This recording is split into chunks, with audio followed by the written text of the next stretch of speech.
So hello दोस्तों, मेरा नाम कार्तिक है और आप देख रहे हैं एलाइट्स ट्यूटर यूट्यूब चैनल। सो दोस्तों, आज की इस वाली वीडियो में ना हम क्लास 10th का एक बहुत ही इंपॉर्टेंट टॉपिक है जो बोर्ड एग्जामिनेशन में जिससे हर बार क्वेश्चन पूछा जाता है, वो है रूट नंबर्स। जो इरेशनल नंबर्स है, जो कि हमें पता है उन्हें इरेशनल प्रूफ करना होता है। जैसे कुछ नंबर्स हैं, कुछ नंबर्स मैं आपके सामने लिख देता हूँ। जैसे एक रूट 3 तो है ही, एक मैं लिख देता हूँ यहाँ पे रूट 5 लिख देता हूँ। रूट 5 को आ सकता है कि इरेशनल प्रूफ करो, रूट 7 को आ सकता है इरेशनल करो, और रूट 10 को आ सकता है इरेशनल प्रूफ करो। ऐसे बहुत सारे नंबर्स होते हैं जिनको हमें इरेशनल प्रूफ करना आ सकता है।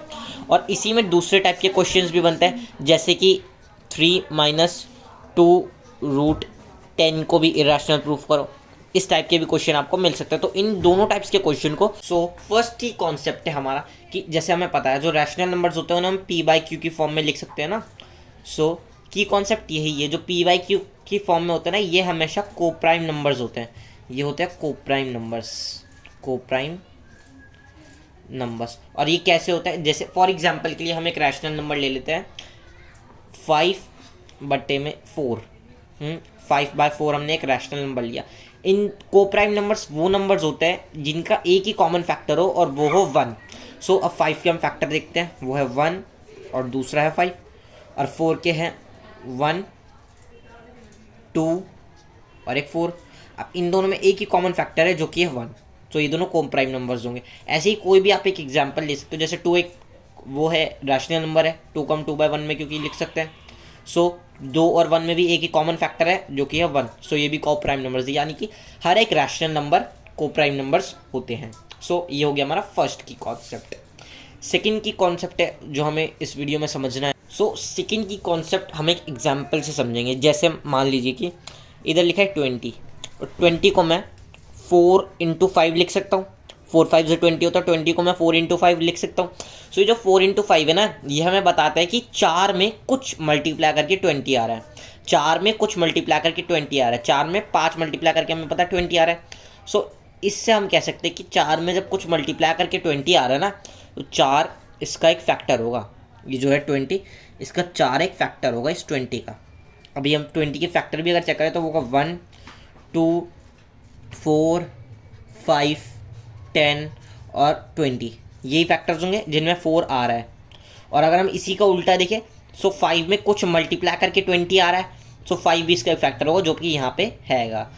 ये था हमारा सेकंड की कॉन्सेप्ट। अब थर्ड की कॉन्सेप्ट है हमारा, जैसे कि कोई नंबर है, मान लो 2 है। 2 जो है वो 8 के स्क्वायर का एक फैक्टर होता है। जैसे 8 का स्क्वायर का होता है 64। 2 जो है वो 64 का एक फैक्टर है। 64 के तो बहुत सारे फैक्टर होते हैं ना, 1, 2, 4, ऐसे बहुत सारे फैक्टर होते हैं। जो 2 है ना वो 64 का एक फैक्टर है। यहाँ से हमें पता चल गया, अगर 2 64 का फैक्टर है ना, मतलब कि 2 जो है वो 8 के स्क्वायर का अगर फैक्टर है, वो 8 का भी फैक्टर होगा। जो स्क्वायर के अंदर वाली डिजिट है ना, ये जो 8 है, ये इसका भी फैक्टर होगा। ये में की कॉन्सेप्ट था हमारा थर्ड की कॉन्सेप्ट। ये आपको समझना है। बस इन्हीं 3 चीज़ों का इस्तेमाल करके रूट 3 को इरेशनल प्रूफ करने वाले हैं। चलिए इसको इरेशनल प्रूफ कर। इसको इरेशनल प्रूफ करने के लिए पहले हमें क्या लिखना पड़ेगा, लेट रूट 3 बी रैशनल। हाँ, पहले रूट 3 को इरेशनल प्रूफ करने के लिए, पहले हमें रूट 3 को रैशनल मानना पड़ेगा। ये आपको पेपर में लिखना है कि लेट रूट 3 बी रैशनल। अगर रूट 3 रैशनल है तो उसे हम p/q की फॉर्म में लिख सकते हैं। रैशनल नंबर्स को हम p/q की फॉर्म में लिख सकते हैं, जहाँ पे p एंड q जो होंगे वो हमारे होंगे कोप्राइम नंबर्स। और ये क्यों होंगे, ये मैंने कॉन्सेप्ट में आपको बता दिया, की कॉन्सेप्ट में। जैसे ये फर्स्ट की कॉन्सेप्ट में आपने पढ़ा है कि p/q जो होंगे वो कोप्राइम नंबर्स होंगे।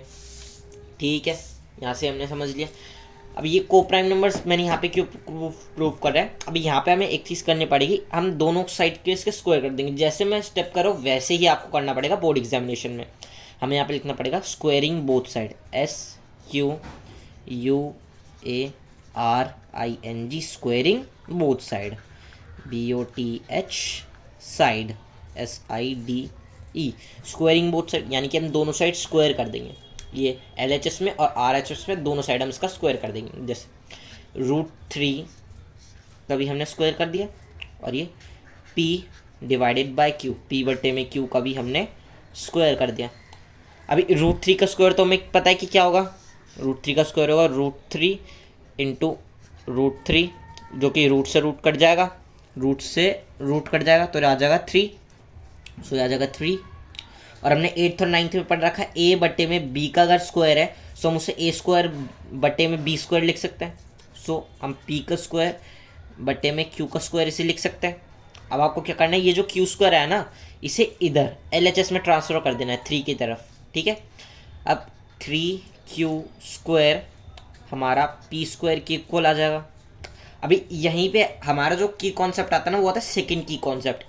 वो कैसे, हमने सेकंड की कॉन्सेप्ट में क्या पढ़ा था, जैसे यहाँ पे 4 में कुछ मल्टीप्लाई करके 20 आ रहा था, वैसे ही यहाँ पे 3 में कुछ मल्टीप्लाई करके P आ रहा है, P स्क्वायर आ रहा है, सॉरी 3 में कुछ मल्टीप्लाई करके P स्क्वायर आ रहा है। सो यहाँ से हम क्या देख सकते हैं कि 3 is a factor of P square, 3 is a factor of P square. और अगर 3 P स्क्वायर का फैक्टर है सो फिर जो हमने थर्ड की कॉन्सेप्ट समझा था, अगर कोई नंबर किसी नंबर के स्क्वायर का फैक्टर है सो वो उस नंबर का भी फैक्टर होगा। सो यहाँ पे इसे हम लिख सकते हैं कि therefore 3 is also the factor of P।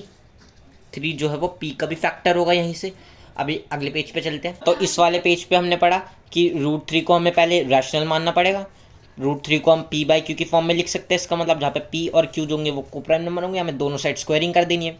√3 का स्क्वायर हो जाएगा, P/Q का स्क्वायर हो जाएगा, √3 का स्क्वायर हो जाएगा 3, और P/Q के स्क्वायर को हम P²/Q स्क्वायर लिख सकते हैं। सो 3Q स्क्वायर की वैल्यू आ जाएगी यहाँ से P स्क्वायर, है ना।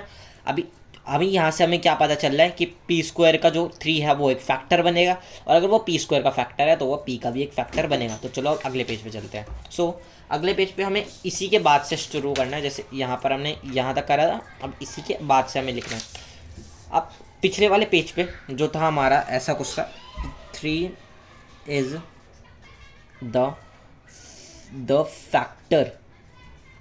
The factor of P। ये हमारा पिछले वाले पेज तक आ गया था। 3 अगर P का फैक्टर है तो इसका मतलब 3 में कुछ मल्टीप्लाई करके P आ रहा है। ये हमने की कॉन्सेप्ट में समझी थी।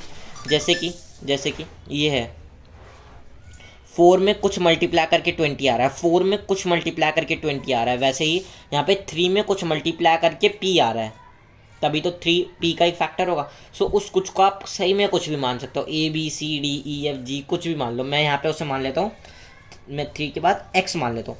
3 में X मल्टीप्लाई करके मेरा आ रहा है P, है ना।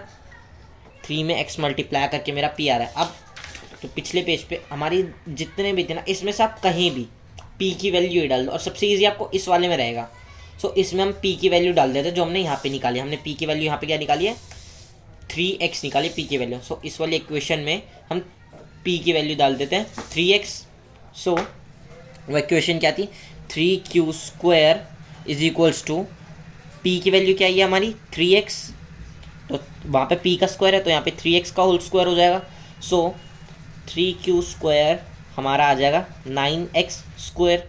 अभी ये यहाँ से कट जाएंगे, 3 1 ज़ा 3, 3 3 ज़ा 9। इसको आप ऐसे भी काट सकते हो, कि जो 3 है इसको हम, ये जो यहाँ पे आया था 3, छोड़ो ये कट जाएगा यहाँ से। सो Q स्क्वायर आ जाएगा हमारा 3x स्क्वायर। अब ये वापस वही पुराना वाला केस बन गया, जैसे कि यहाँ पर था 3Q square is equals to P square था, यानी 3 में कुछ मल्टीप्लाई करके P स्क्वायर आ रहा है। वैसे यहाँ भी 3 में कुछ मल्टीप्लाई करके Q स्क्वायर हो रहा है।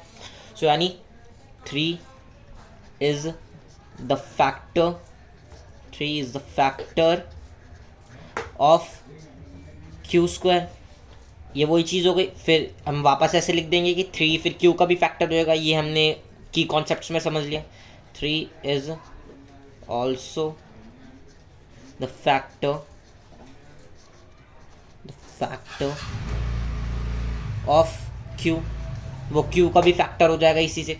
सो अब इस ये प्रूफ करके हमारा क्या हो गया, इसमें क्या हो गया देखो, हमने क्या माना था, पी और क्यू जो है वो कोप्राइम नंबर्स हैं, पी और क्यू जो है वो कोप्राइम नंबर्स, यानी कि उनका सिर्फ एक ही कॉमन फैक्टर है 1।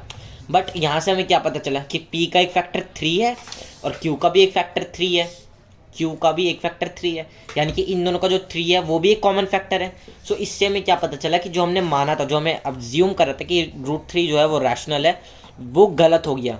तो इसका मतलब √3 क्या होगा, इर्रेशनल होगा। तो यही हम यहाँ पे लिख देंगे, this contradicts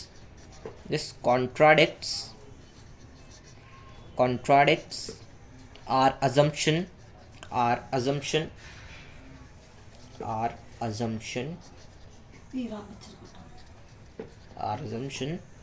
therefore √3 is an irrational number,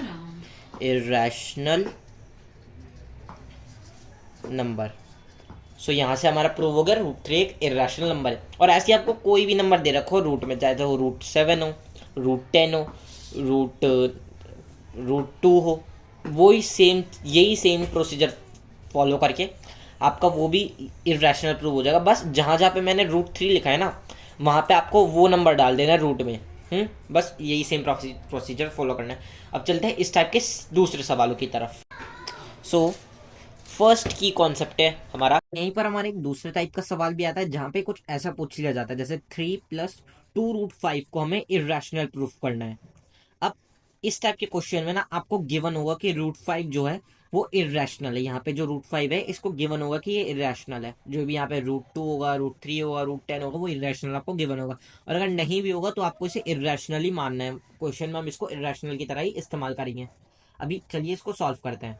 सो इसको सॉल्व करने के लिए भी फर्स्ट स्टेप में हमें वही करना है, let 3 + 2√5 be rational. First step दोनों में सेम है, दोनों में हमें इसे रैशनल मान लेना है दोनों में। सो हम 3 + 2√5 को p/q की फॉर्म में लिख सकते हैं। अगर वो रैशनल नंबर है तो हम उसे p/q की फॉर्म में लिख सकते हैं, जहां पर क्या होगा कि कॉन्सेप्ट 1 के अकॉर्डिंग जो p/q होंगे, P and Q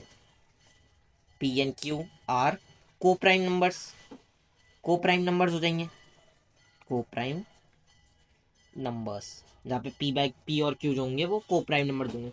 अब पिछले वाला जो सवाल था ना, उसमें हमने दोनों साइड स्क्वायरिंग करी थी, इसमें स्क्वायरिंग नहीं करनी है, उससे भी ईजी है। इसमें बस हमें क्या करना है, √5 को इधर अकेला छोड़ देना है। ये जो √5 है इसको इधर अकेला छोड़ देना, बाकी सारी जो चीज़ें हैं, इधर कोई भी नंबर है उसे हमें उस साइड ट्रांसफर कर देना है, उस साइड हमें इसे ट्रांसफर कर देना। अब ये क्यों करना है आपको आगे पता चलेगा। जैसे 2√5 है, मैंने जो ये प्लस का 3 है उधर मैंने उसे ट्रांसफर कर दिया, प्लस का 3 है तो इधर जाके हो जाएगा -3। अभी 2√5 की वैल्यू यहाँ से आएगी, p ये होल डिवाइडेड बाय q में चले जाएगा। अभी ये q और 1 3 के नीचे 1 होगा तो इसका और इसका ये एलसीएम हो जाएगा, वो q और 1 का एलसीएम हो जाएगा q। सो ऊपर भी q से मल्टीप्लाई हो जाएगा 3q। ये आपने पहले की क्लासेस में ऐसे पढ़ रखा है। ये इसको ऐसे डिनोमिनेटर जो होता है वो इधर वाले न्यूमिनेटर में मल्टीप्लाई होकर आ जाएगा। सो अब ये 2√5 की वैल्यू यहाँ से क्या गई, p - 3q/q। अब मैंने क्या कहा, √5 को इधर अकेला छोड़ना है। सो यहाँ पे 2 है तो 2 को भी हम इधर ले जाएंगे। सो √5 की वैल्यू क्या आ गई, -2, वो p - 3q/2q, p - 3q/2q आ गई 5 की वैल्यू। अब हमें एक और चीज़ यहाँ पे पता है कि जो इरेशनल नंबर होते हैं ना, वो रैशनल नंबर के कभी भी इक्वल नहीं होंगे। इरेशनल नंबर रैशनल नंबर के बिल्कुल भी कभी भी इक्वल नहीं होंगे। बट यहाँ पर आपको पेपर में गिवन होगा कि ये √5 जो है वो इरेशनल है, पर ये वाला जो रैशनल है, ये चीज़ जो ये तो टर्म आई है ये तो रैशनल है, पर ये इरेशनल। पेपर में अगर गिवन भी नहीं होगा ना तो आप यहाँ पे लिख सकते हो, बट √5 इज इरेशनल, या आप लिखोगे पेपर में √5 इज इरेशनल है। बट ये जो है, जो इरेशनल नंबर होता है वो रैशनल नंबर के इक्वल नहीं होते, हैं। सो जो हमने मतलब हमने कुछ ना कुछ गलती करी है। सो वो गलती क्या है, हमने इसको ऐसे अज्यूम करा था कि ये रैशनल नंबर है। सो हम ये लिख देंगे, this contradicts contradicts this contradicts our assumption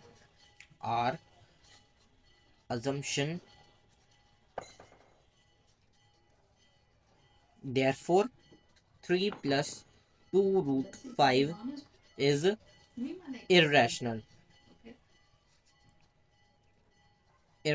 होगा.